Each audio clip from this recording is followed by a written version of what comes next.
पद्धती ती फार आता विरळ पाहायला भेटते आणि आम्हाला त्याचा अभिमान आहे. त्याचं एक मूर्तिमंत उदाहरण आमच्या समोर बसलेलं आहे. समस्त नारखेडे परिवार आहे की नाही.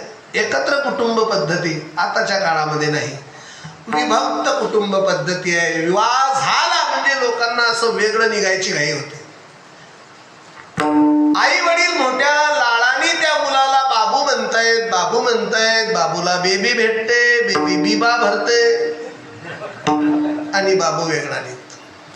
तर पूर्वीच्या काळी आजीबाई नातवाला कथा सांगायची. नातूबा, आता मलाही सांगितलेली आहे, आपण भाग्यवान आहे, तुम्हालाही सांगितली असेल.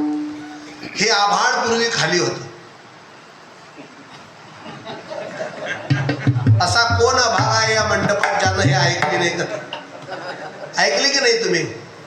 हो, हे आभाळ पूर्वी खाली होतं. मग आजी म्हणायची, नातूबा एक बाई झाडत झाडत गेली. तिच्या पाठीला ते आभाळ लागलं आणि तिची मग त्या वेळेला ज्वार आली त्या बाईची. तिने घेतला फडा मारला. ते जे वरती गेलं अजून 2026 13/4 रात्री 9 वाजेपर्यंत खाली नाही आलंच नाही. ऐकल्या की नाही या कथा? आता